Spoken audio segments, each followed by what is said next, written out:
ಎಲ್ರಿಗೂ ನಮಸ್ಕಾರ. ನಾನಿವತ್ತು ಸೌತೆಕಾಯಿ ಇಡ್ಲಿ ಹೇಗೆ ಮಾಡೋದಂತ ತೋರಿಸ್ತಾ ಇದ್ದೀನಿ.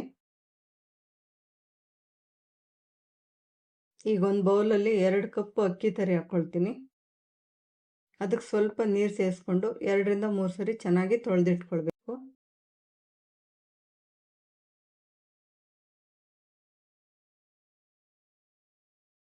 ತೊಳೆದು ನೀರೆಲ್ಲ ಹಿಂಡ್ಬಿಟ್ಟು ಇಟ್ಕೊಂಡಿದ್ದೀನಿ. ಅದಕ್ಕೆ 2 ಕಪ್ಪು ಸೌತೆಕಾಯಿ ತುರಿ ಹಾಕ್ಕೊಳ್ತಾ ಇದ್ದೀನಿ. ಎಳೆದು ತಗೊಳ್ಬೇಕು ಸೌತೆಕಾಯಿ. 1 ಕಪ್ಪು ಫ್ರೆಶ್ ಕಾಯಿ ತುರಿ ಹಾಕ್ಕೊಳ್ತೀನಿ.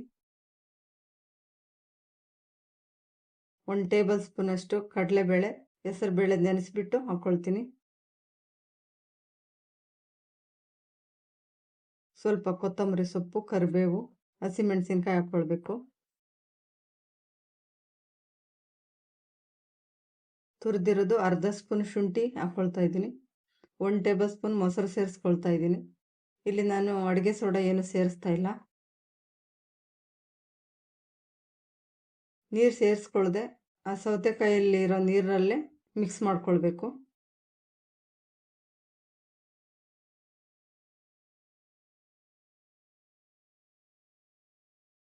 ಎಲ್ಲ ಮಿಕ್ಸ್ ಮಾಡ್ಕೊಂಡು 10 ನಿಮಿಷ ಇಟ್ಟಿದ್ದೆ. ಈಗ ಇಡ್ಲಿ ಮಾಡ್ಕೊಳ್ಳುವಾಗ ನಾನು ಉಪ್ಪು ಸೇರಿಸ್ಕೊಳ್ತಾ ಇದ್ದೀನಿ.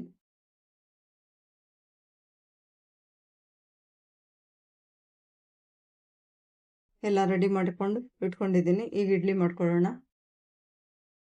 ಇಡ್ಲಿ ಪ್ಲೇಟ್ಗೆ ಸ್ವಲ್ಪ ಎಣ್ಣೆ ಸವರ್ಕೊಳ್ಬೇಕು.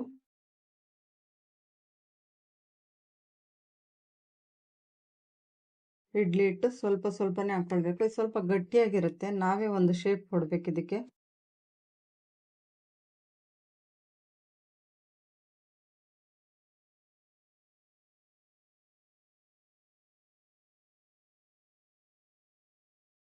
ಇದೇ ಥರನೇ ಎಲ್ಲ ರೆಡಿ ಮಾಡಿ ಇಟ್ಕೊಳ್ತೀನಿ.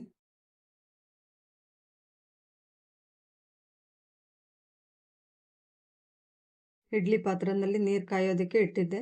ಅದರಲ್ಲೀಗ ಸ್ಟ್ಯಾಂಡ್ ಇಟ್ಟು 15 ನಿಮಿಷ ಮೀಡಿಯಂ ಊರಿನಲ್ಲಿ ಬೇಯಿಸ್ಕೊಳ್ಬೇಕು.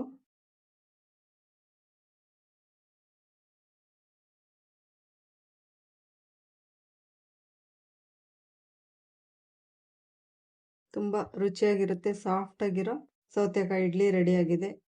ಇದು ಬಿಸಿ ಇರುವಾಗಲೇ ಚಟ್ನಿ ಜೊತೆ ಸರ್ವ್ ಮಾಡಿ. ಈ ರೆಸಿಪಿ ಇಷ್ಟ ಆದರೆ ಲೈಕ್ ಮಾಡಿ, ಶೇರ್ ಮಾಡಿ. Thank you.